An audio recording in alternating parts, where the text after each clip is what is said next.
ओम नमो भगवते वासुदेवाय नमः। नमस्कार दोस्तों, आपके अपने चैनल प्योरिटी ऑफ लाइफ में मैं नीलम शुक्ला आपका बहुत बहुत स्वागत करती हूँ।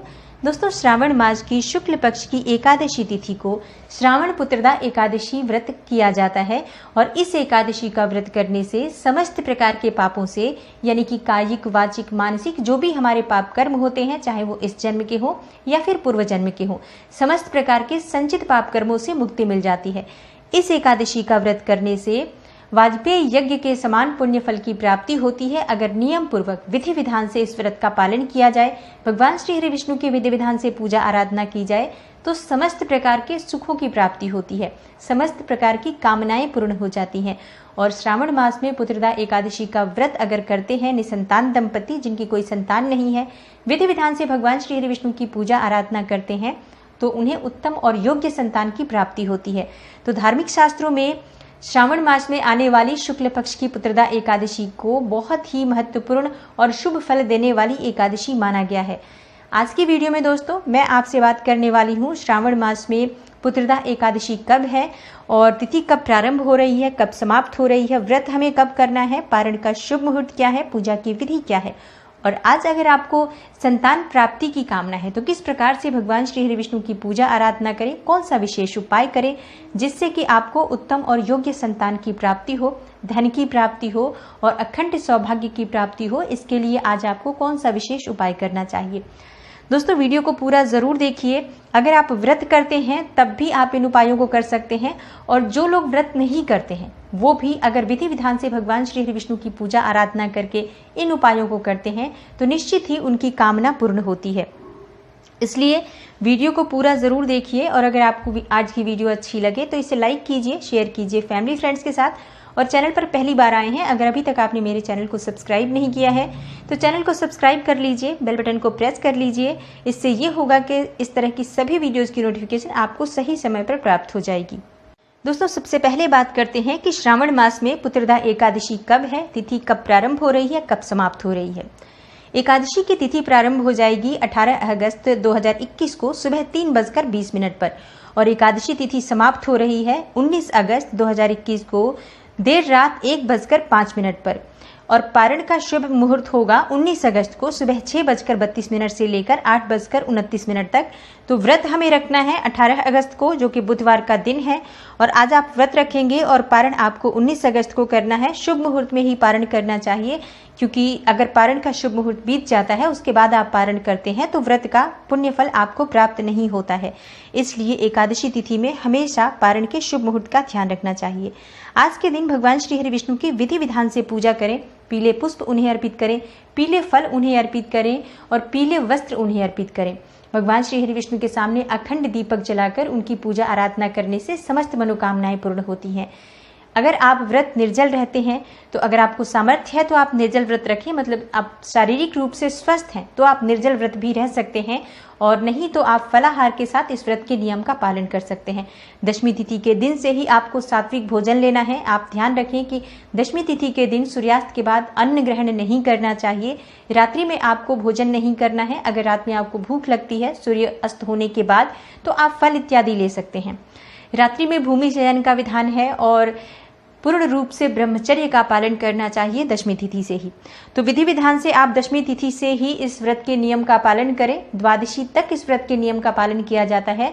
दशमी से द्वादशी तक का इस व्रत का नियम होता है। एकादशी को भगवान श्री हरि विष्णु की विधि विधान से पूजा आराधना की जाती है, व्रत रहा जाता है, और अगले दिन यानी कि द्वादशी तिथि पर प्रातःकाल जल्दी उठकर भगवान श्री हरि विष्णु की पूजा आराधना करने के बाद शुभ मुहूर्त में पारण किया जाता है।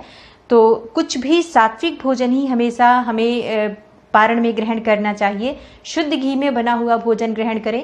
सरसों के तेल का प्रयोग पारण में नहीं करना चाहिए, और संभव हो तो आप जो रिफाइंड ऑयल होता है उसका प्रयोग भी आपको पारण के भोजन में नहीं करना चाहिए। शुद्ध घी से आपको भोजन बनाना है, सात्विक भोजन बनाना है। सबसे पहले आप किसी ब्राह्मण को भोजन कराएं और उसके बाद स्वयं ग्रहण करते हैं। विधि विधान से अगर इस व्रत के नियम का पालन किया जाए तो समस्त प्रकार की कामनाएं पूर्ण हो जाती हैं, समस्त प्रकार के सुखों की प्राप्ति हो जाती है। एकादशी का व्रत सर्वश्रेष्ठ व्रत माना जाता है, व्रतराज कहा गया है इस व्रत को। तो नियम का ही ये व्रत होता है। पूरी तरह से संयमित होकर एकादशी का व्रत किया जाता है दशमी से लेकर द्वादशी तक। बात करें कि आज हमें किस प्रकार से भगवान श्री हरि विष्णु की पूजा आराधना में कौन से उपाय करें जिससे कि संतान प्राप्ति की कामना पूर्ण हो। देखिए, अगर आपको संतान प्राप्ति की कामना है, संतान प्राप्ति में किसी भी तरह की बाधा है, तो आज आपको भगवान श्री हरि विष्णु की पूजा लड्डू गोपाल के स्वरूप में करनी चाहिए। मतलब आप भगवान श्री हरि विष्णु के विष्णु स्वरूप की पूजा करें। इसके अलावा आप लड्डू गोपाल जी की पूजा करें, जो कि छोटे स्वरूप में आते हैं, बाल स्वरूप।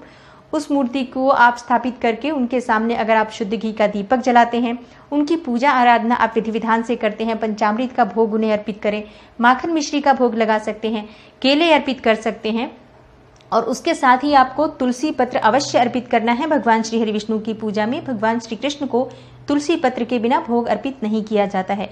तुलसी की माला भगवान श्री हरि विष्णु को आप चढ़ा सकते हैं। अगर आपके पास पत्ते अच्छी क्वांटिटी में हो तो आप पत्तों से माला बनाएं और फिर भगवान श्री हरि विष्णु को अर्पित करें। नहीं तो आप बाजार से भी तुलसी माला खरीद कर भगवान श्री हरि विष्णु को अवश्य अर्पित करें। इससे आपकी संतान प्राप्ति की कामना जो है वो पूर्ण होती है। आज के दिन संतान गोपाल का मंत्र जप करना चाहिए। लड्डू गोपाल की जब आप पूजा करते हैं विधि विधान से, तो उनके सामने बैठकर संतान गोपाल मंत्र, जो कि मंत्र है देवकी सुत गोविंद वासुदेव जगतपते देहि मे तनयम कृष्णम त्वामहम शरणं गतः, तो इस मंत्र का यथासंभव जप कीजिए। जैसे कि आप 11 माला जप करें, 51 माला जप करें, 108 माला जप करें, अधिकाधिक संख्या में आपको मंत्र जप करना चाहिए आज इस मंत्र का। इससे आपकी संतान प्राप्ति में जो भी बाधाएं हैं वो दूर होती है। आप चाहें तो इस मंत्र को प्रतिदिन जप सकते हैं आज से शुरू करके, और प्रतिदिन अगर इस मंत्र का जप किया जाए तो भगवान श्री हरि विष्णु की कृपा से शीघ्र ही उत्तम और योग्य संतान की प्राप्ति होती है। आज भगवान श्री हरि विष्णु की पूजा जब आप कर लेते हैं, उसके बाद से आपको पीपल की जड़ में दूध और मिश्री मिलाकर आपको अर्पित करना चाहिए। तो थोड़ा सा कच्चा दूध लीजिए, और गाय का दूध हो तो सर्वोत्तम होगा। गाय के दूध में आपको मिश्री मिलाकर और पीपल की जड़ में अर्पित करना है। पीपल के पास आपको दीपक जरूर जलाना है। भगवान श्री हरि विष्णु के स्वरूप में पीपल की पूजा कीजिए, आराधना कीजिए। पीपल की पूजा करने से आपको पितरों का भी आशीर्वाद प्राप्त होता है, और भगवान श्री हरि विष्णु का साक्षात स्वरूप माना जाता है पीपल का वृक्ष। तो जब हम पीपल की पूजा करते हैं, हमारे पितरों का आशीर्वाद और साथ ही भगवान श्री हरि विष्णु का आशीर्वाद जब प्राप्त होता है, तो शीघ्र ही वंश की वृद्धि होती है, उत्तम संतान की प्राप्ति होती है। एकादशी के दिन गाय को गुड़ और रोटी भीगी हुई चने की दाल के साथ अगर आप खिलाते हैं, तो इससे भी संतान प्राप्ति में आ रही बाधाएं दूर होती हैं। भगवान श्री हरि विष्णु को केले का भोग लगाइए, और वो केले का भोग जो आप भगवान श्री हरि विष्णु को लगाते हैं, उसमें से कुछ केले आप अगर गाय को खिलाते हैं, तो इससे भी आपको संतान प्राप्ति की जो बाधाएं हैं वो दूर होती है। गौ माता की पूजा करने से भी संतान प्राप्ति की बाधा दूर होती है। आज के दिन तुलसी में दीपदान जरूर करना चाहिए। तो रात्रि में आप शाम के समय तुलसी के पास शुद्ध घी का दीपक प्रज्वलित करें, और भगवान श्री हरि विष्णु के मंत्र का जाप तुलसी की माला से करें। ओम नमो भगवते वासुदेवाय नमः, इस मंत्र का जाप तुलसी की माला से करें। माँ तुलसी से प्रार्थना करें। अगर आपके जीवन में किसी भी प्रकार की बाधा है, संतान प्राप्ति की बाधा है, दाम्पत्य जीवन में परेशानी आ रही है, या फिर धन प्राप्ति में बाधा है, तो तुलसी माता की जब आप पूजा करेंगे, वहां पर अगर आप मंत्र जाप भगवान श्री हरि विष्णु का करते हैं, तो शीघ्र ही आपके जीवन में आ रही समस्त बाधाएं दूर होती हैं और समस्त कामनाएं पूर्ण होती हैं। दोस्तों, आज की वीडियो में मैंने पुत्रदा एकादशी व्रत और उपायों से संबंधित संपूर्ण जानकारी आपको प्रदान की है। उम्मीद करती हूँ आज की वीडियो से आपको लाभ अवश्य होगा, और ये सभी उपाय बहुत ही अचूक हैं। आप पूरे श्रद्धा भाव से एकादशी तिथि पर अगर श्री हरि विष्णु की पूजा आराधना करते हैं, चाहे आप व्रत करें या ना करें। हाँ, जो लोग व्रत नहीं करते हैं उन्हें एक चीज का ध्यान रखना चाहिए कि अगर आप आज के दिन भगवान श्री हरि विष्णु की पूजा आराधना कर रहे हैं, आप तामसिक भोजन का त्याग कर दीजिए। मतलब किसी भी प्रकार से लहसुन प्याज का प्रयोग आज आप भोजन में ना करें। आज चावल का त्याग करें, और उसके बाद भगवान श्री हरि विष्णु की पूजा आराधना आप करते हैं, तो आप व्रत नहीं भी करेंगे तब भी भगवान श्री हरि विष्णु की कृपा से आपकी समस्त कामनाएं अवश्य पूर्ण होती है। एकादशी तिथि बहुत पवित्र तिथि है, और आज के दिन किए गए उपाय, पूजा पाठ, इनका फल बहुत ही शीघ्र प्राप्त होता है। तो उम्मीद करती हूँ आज की वीडियो से आपको लाभ अवश्य होगा, और अगर आपको आज की वीडियो अच्छी लगी हो तो इसे लाइक कीजिए, शेयर कीजिए फैमिली फ्रेंड्स के साथ, और चैनल पर पहली बार आए हैं, अगर अभी तक आपने मेरे चैनल को सब्सक्राइब नहीं किया है तो चैनल को सब्सक्राइब कर लीजिए, बेल बटन को प्रेस कर लीजिए। इससे ये होगा कि इस तरह की सभी वीडियोज़ की नोटिफिकेशन आपको सही समय पर प्राप्त हो जाएगी। मैं मिलती हूँ आपसे अगली वीडियो में, तब तक के लिए नमस्कार।